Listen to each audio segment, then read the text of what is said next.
295 akan mempraktikkan kegiatan belajar mengajar di kelas 5 tentang tema 8 subtema 1 pembelajaran kedua, yaitu untuk memenuhi tugas mata kuliah praktek, yaitu mata pelajaran pembelajaran terpadu di SD.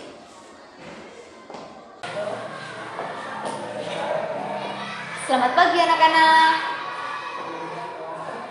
Sebelum acara pembelajaran pada pagi hari ini, ketua kelasnya silakan dipimpin untuk berdoa.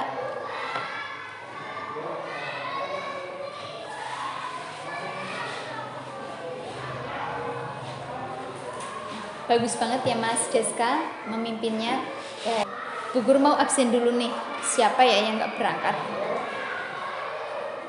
Oke. Oh ternyata berangkat semua. Full hari ini absennya. Oke. Anak-anak ingat nggak kita kemarin belajar tentang apa ya? Anak-anak, hari ini kita akan belajar tentang cerita non-fiksi. Cerita apa? Betul, cerita non-fiksi. Ada yang udah tahu belum cerita non-fiksi itu apa ya? Nah, nih, dengarkan ya. Cerita non-fiksi itu adalah sebuah kerangka karangan atau tulisan yang bersifat informatif.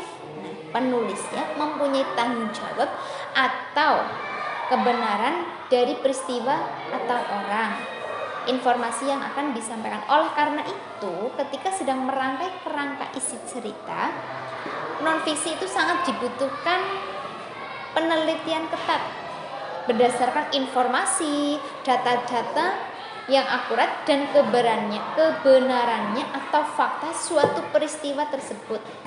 Hal ini perlu diperlakukan atau diperhatikan karena cerita ini biasanya itu digunakan sebagai sumber atau bahan rujukan informasi pada pembacanya. Bahasa yang digunakan dalam cerita itu harus logis dan dapat dipahami, nalar untuk diterima oleh sang pembaca. Bahasa yang dipakai itu formal, bukan informal. Jadi, dalam kegiatan atau bercerita tentang non-fiksi itu harus memakai kalimat yang formal. Ciri-cirinya itu diantaranya ada bahasa yang formal atau baku. Selanjutnya, bahasa tersebut itu denotatif. Selanjutnya, faktanya itu aktual. Isinya itu berkaitan tentang fakta yang aktual. Selanjutnya, ciri-cirinya tersebut itu menuliskan atau tulisannya itu bersifat ilmiah atau populer. Nah, dalam isiannya itu diambil dari yang sudah ada ataupun penemuan. Jadi, contohnya itu seperti membuat biodata anak-anak. Nah, biodata tersebut itu ada isinya, yaitu ada nama, ada alamat, ada tempat tinggal, ada nama orang tua, dan lain sebagainya. Bagaimana anak-anak? Sudah paham belum? Oke, guru lanjutkan ya. Kemarin itu kan kita belajar tentang air. Nah, sekarang Bu Guru mau membahas tentang siklus air. Siklus air ada yang tahu nggak? Siklus air itu apa? Air itu kegunaannya untuk apa? Manusia itu selalu membutuhkan air dalam kehidupan sehari-hari. Kegunaan air diantaranya itu untuk keperluan rumah tangga, pertanian, industri, dan untuk pembangkit listrik. Begitu besarnya kebutuhan manusia akan air, kita bersyukur kita senantiasa air itu tersedia di bumi. Oleh karena itu, manusia seharusnya senantiasa bersyukur kepada Tuhan Yang Maha Esa. Nah, perhatikan. Nih, Bu Guru punya gambar siklus air. Gambar apa? Siklus air. Iya betul. Siklus air adalah proses pergerakan molekul air H2O yang berlangsung secara terus-menerus dari bumi ke atmosfer dan kembali lagi ke bumi. Pergerakan air laut ke udara, kemudian jatuh ke permukaan tanah lagi sebagai hujan atau bentuk presipitasi lain, dan akhirnya mengalir ke air laut kembali. Air di bumi itu secara terus-menerus mengalami sirkulasi berupa proses penguapan, presipitasi dan pengaliran keluar atau outflow. Siklus air itu dibedakan menjadi 3 di antaranya, yaitu siklus hidrologi pendek, sedang, dan panjang.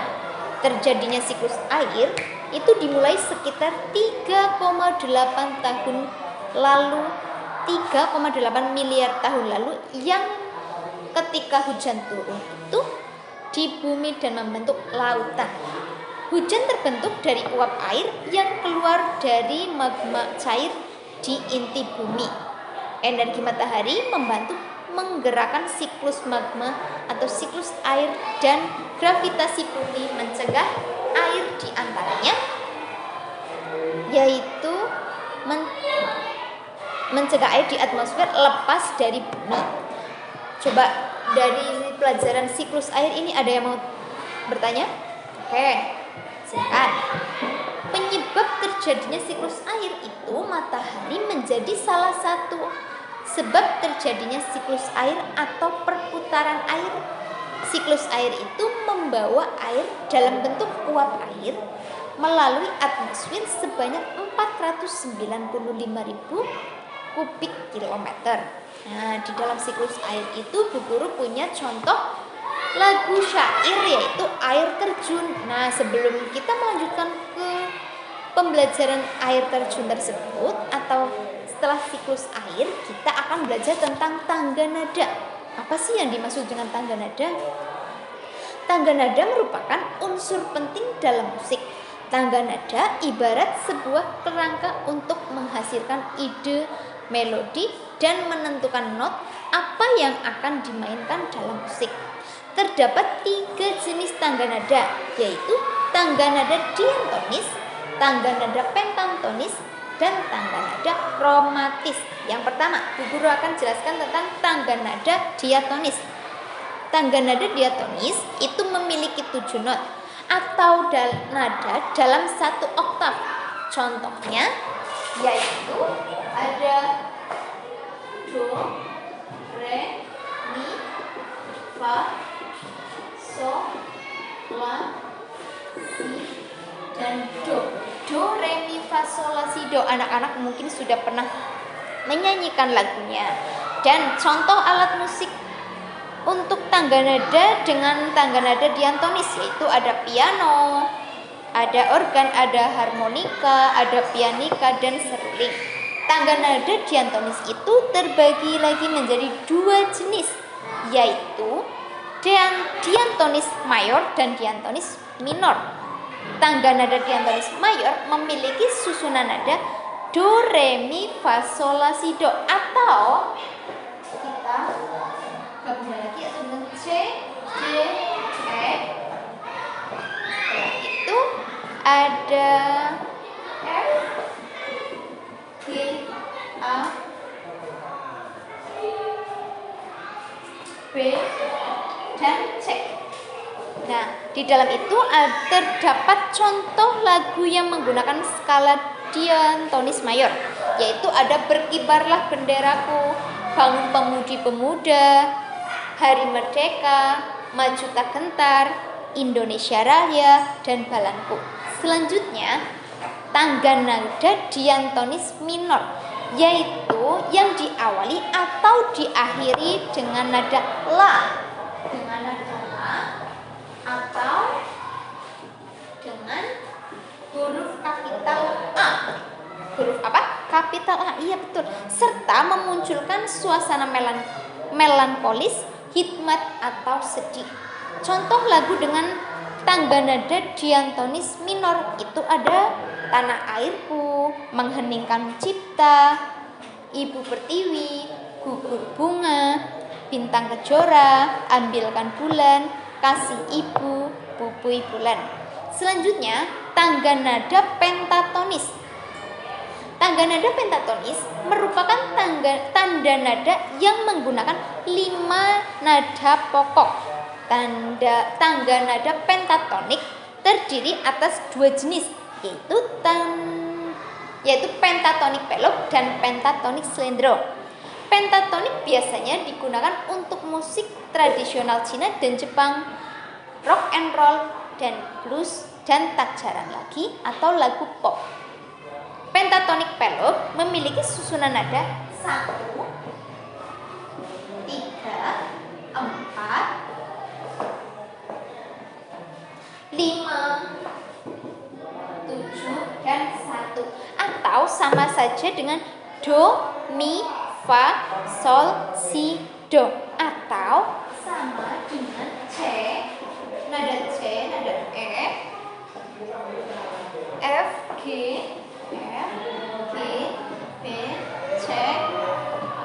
Nah, cirinya itu tangga nada pentatonik peluk bersifat tenang, damai, hikmat, dan sakral. Contoh lagu daerah yang menggunakan tangga nada pentatonik peluk diantaranya Gundul-Gundul Pacul, itu terdiri atau berasal dari daerah Jawa Tengah. Terus Suwe Ore Jamu berasal dari daerah Jawa Tengah. Jamuran juga berasal dari Jawa Tengah, dan Pitik Tukung yang berasal dari Jawa Tengah. Pentatonik slendro memiliki susunan nada 1, 2, 3, 5, 6, dan 1, atau do, re, mi, so, la, do, atau sama saja dengan C, tangga nada atau nada C, D, E, G, A, dan C. Nah, ciri tangga nada pentatonik peluk itu bersifat gembira, lincah, dan semangat. Contoh lagu daerah yang menggunakan tangga nada pentatonik slendro yaitu diantaranya Jublak-Jublak Suweng, itu berasal dari daerah Jawa Tengah. Lir Ilir itu juga berasal dari Jawa Tengah, dan Cincang Keling berasal dari Jawa Barat. Yang ketiga, tangga nada kromatis menggunakan 12 macam nada yang berjarak setengah. Tangga nada kromatis itu merupakan kumpulan dari seluruh nada yang ada dalam satu musik karena akan berulang oktavnya. Musik meski terdapat 12 nada dalam satu oktav, hanya 7 oktav pertama dari abjad yang digunakan nama nada seperti A, B, C, D, dan E, F, G. Nah, setelah kita mempelajari tangga nada, ini Bu Guru punya lagu yang berjudul Air Terjun. Perhatikan ya. Terdengar sayup-sayup bunyi air yang tak putus, terbawa oleh angin dari arah lembah. Makin dekat, makin jelas gemuruh air yang terempas. Air terjun di lembah mengalir terus. Nah, di lirik Air Terjun tersebut itu siapa yang menciptakan lagu? Ate Mahmud. Oke, betul, Ate Mahmud. Menggunakan tangga nada apa? C, yaitu sedang. Nah, bagaimana anak-anak pelajaran pada siang hari ini? Menyenangkan enggak? Menyenangkan. Oke, sangat menyenangkan. Nah, kesimpulannya ya, siklus air itu merupakan sebuah fenomena alam yang berasal dari penguapan air laut menuju ke atmosfer. Uap air yang berkumpul di atmosfer itu kemudian menjadi awan.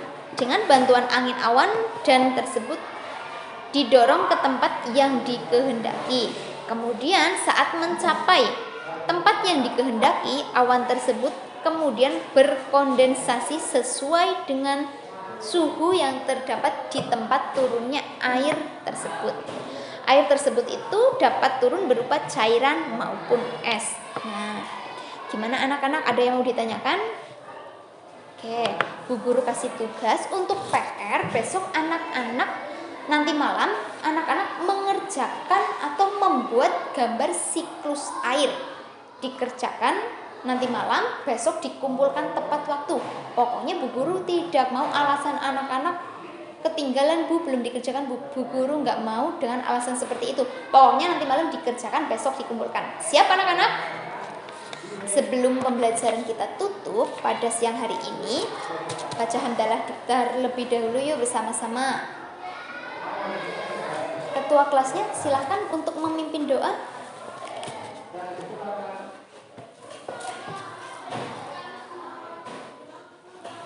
Sebelum Bu Guru tutup, Bu Guru tutup dulu.